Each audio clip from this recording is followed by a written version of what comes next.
Ayo, what's up, you guys? I got a new review for you today, and it is a new Marvel Legend. Um, and it's the final figure I want from the retro Spider-Man wave. So you guys can probably already guess what it is. And it is the Marvel Legends Spider-Man retro wave Green Goblin. So it's kind of the standard packaging for this retro wave. It's got Green Goblin on the side, back, all the figures in the wave. Another picture of Green Goblin. And a bio that reads, one of the one of the few who knows that Spider-Man is really Parker. The Green Goblin is perhaps a web slinger's greatest foe, which is not an understatement. Actually, no, it is a pretty understatement because the Green Goblin is literally probably the most out of I think between there's when it thinks of like the most evil Spider-Man villains, it's Carnage and Green Goblin. And so here he is. Here is Green Goblin, and obviously he has a few accessories. And so we'll start with that before I get on to the figure. So, the first, the smaller accessories to get out of the way, he has one pumpkin bomb. There you go, it's got the eyes painted green and a green flame. And then it's got a unmasked Norman Osborn, which is pretty cool. And you can also kind of use it for like Harry Osborn. I don't know why there's this collar piece here.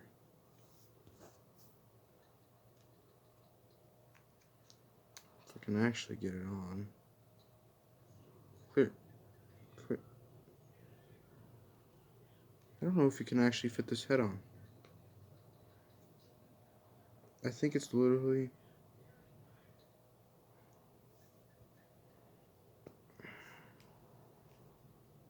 Oh, it fits on there. Kind of tight though. So, you can have Norman Osborn. Yeah, wouldn't really recommend that. It kind of got scuffage and stuff, so gotta keep the Green Goblin head on.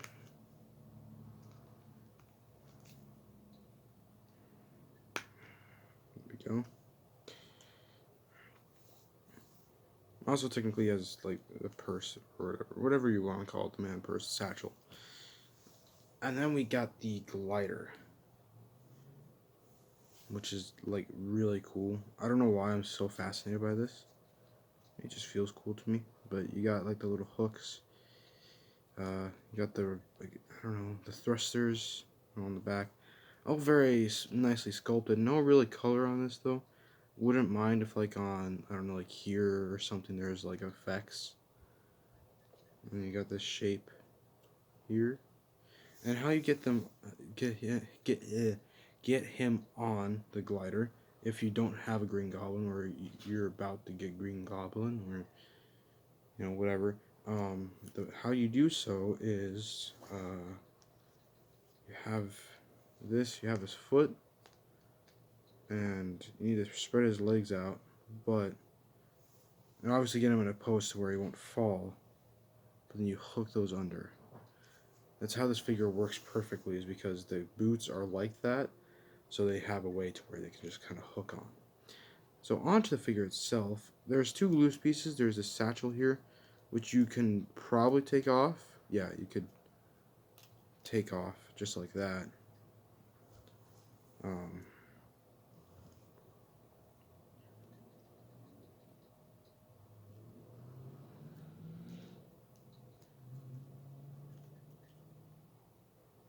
is that how it was? No, that definitely was not how it was. Actually, no, it was like that. Hold on. You know what? I'll figure it out later. I took it off. And then there's this loose piece, which you can take off as well. You see how that looks. I don't know if there's much of a difference. Oh, it just makes his look it more bare. I don't like that at all. I don't know why this is loose though. Why is this loose? It should not be loose. In my opinion. I don't know. Maybe it's for like to take it off when you put the Norman Osborn head on to make it more realistic or some bull. But so yeah, here it is. I've actually seen this guy be called the Me and the Boys Green Goblin. If you don't know that meme, it's like like some of the classic Spider-Man villains, and it's a meme. And Green Goblin's one of them on there, and this is the color that he has, and people just kind of call it that. So but yeah, I do have another figure with this body mold. This body mold has been used multiple times. I don't have all the figures that have used them, clearly, because they did make an earlier Green Goblin. And then they also made a Hobgoblin with this, right? Yeah, they made a classic Hobgoblin. And then they made Black Knight, which is a review that you should go watch. I don't actually remember when I reviewed that. Huh. Um, last year sometime. Holy crap. It's been a while. Yikes. And what else do they make this body mold with? I think they made another figure with this body mold. Oh, I think his name was like King Cobra or something like that. It was for um, the first Infinity War wave, the Serpent Society character. But but yeah, this is just a repaint of like from the Spider-Man animated show, but it looks good. The face is probably the best. I mean, just look at that crazy look. You know, it just screams Green Goblin. I love how they also did this with this little tail. But yeah, everything else greatly sculpted, obviously. You know, all of this is sculpted. All that scaling, that it's all sculpted. You got some nice sculpting on these armbands and the boots and even the shirt. I guess, would you call this a shirt? I don't know. Would you call that a shirt? I mean, it's just a part of the suit, I guess. But yeah, very, very well done. Very much enjoy it. Um, and by the way, this is just a little trick I have. I think I remember this from like. It might not. Did he? This is how. Well, this is how I figured out how to have him hold the bomb, is to hold with the flame in between the fingers. So if you want him holding the bomb,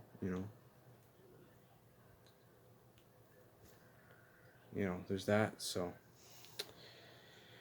but I guess it would be on to articulation. And in case you're wondering, well, if I would compare this to a Spider-Man, I don't know if I'll compare it to the same wave Spider-Man. I probably should, but he's in a pose right now that I like too much, and I'm afraid to mess it up to do so. Um, and but I might use another Spider-Man from like the Spider-Verse, and I'll probably do like one of the Spider-Man villains. But get into articulation first. His head moves up that far, moves down that far, moves side to side. It's got great tilt. Arms move out that much. They do a full 360.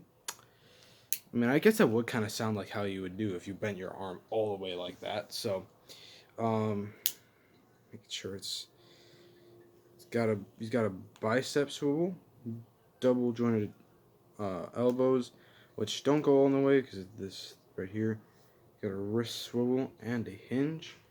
He's got an ab crunch that goes only in that far. Goes back that far, and there's a decent bit of gappage there. Got a waist swivel. His legs kick out that far. They kick back that far. Most figures don't have the ability to kick back that far. Can kick out that far, I guess. Got an upper thigh swivel. Double jointed knees. Got a boot swivel. His ankles move down, they move up. He's got ankle pivot. So, comparing Green Goblin to the first figure I'll compare him to. Isn't the main Spider-Man that I have, or like the main Spider-Man, which is 616. If you don't know that whole thing of the different universes, I'm not explaining that in this video. Search it up because yeah.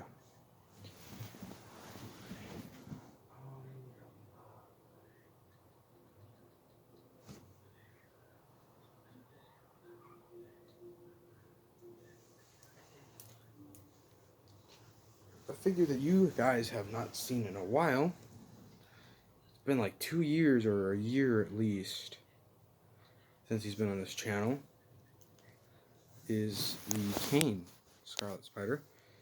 And here he is next to the Green Goblin. Keep in mind if he's slightly shorter because his legs are spread out. And I have a thing of like I don't like changing poses because I feel like I won't remember them. There he is, at least next to a Spider-Man. And then villain-wise, here he is next to the movie Mysterio.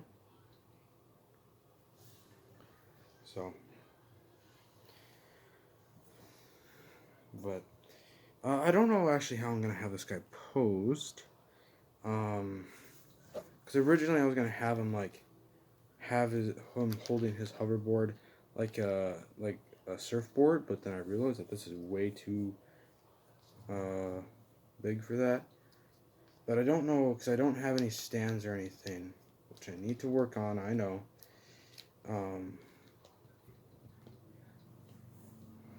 But like I was planning on just setting him like this.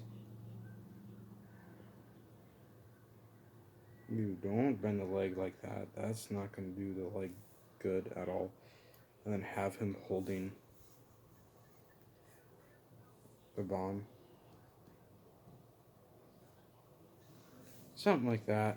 I'll figure it out.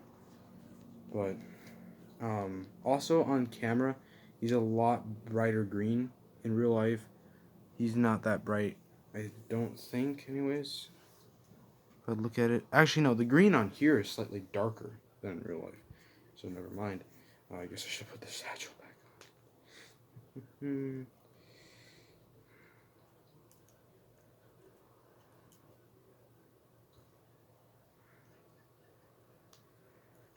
So, but yeah, so that is review, I guess. It was between this guy and Sunspot. I saw this guy and Sunspot at Walmart today, and I was originally gonna get Sunspot, but then I was like, hold on, I'm gonna go with Green Goblin because I want him more. Which may be a mistake because I haven't seen much of Sunspot, and he's my most wanted figure in that wave that he's in. Oh, what else was I gonna say? Oh, yeah. So, other things you guys should know. I will probably have another review soon, but the next video you'll probably see from me is a Marvel Legends collection. My Marvel Legends collection, and I won't do any of that or at my mom's because there's so few. It'll just be a short video. But I will do a Marvel Legends collection video sometime after this one uploads. And yeah, I'll just do Marvel Legends for now.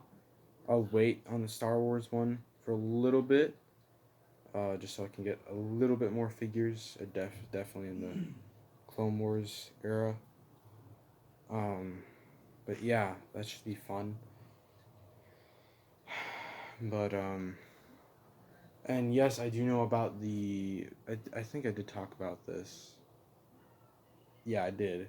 But the new Venom wave that's coming out, there's 4 figures I want most. That's Phage, the movie Venom, Morbius, and Gwenom. I want those figures, and when they come out, I'll definitely get them. I have a small feeling that like, the movie Venom will be like rare but not rare at the same time. But I also have a small feeling that Gwenom and Phage might be easy to get because I don't think like a lot of people would know them or be appealed to them. I love anything to deal with symbiotes, and I love the Future Foundation. What was it, Future Foundation? No, something like that. But it's the group of symbiotes. I don't have any of the previous 2, which I need to do because there's Scream and Lasher, and Lasher's my favorite. But there's a lot from that wave, from the Lizard Build-A-Figure wave, that I did not get because I wanted Noir, and I never got him. So, but anyways, I hope you guys enjoyed this review. If you did, like, subscribe, and if you feel like you could share this with your friends and family, please do so. And I will see you in the next one. Peace.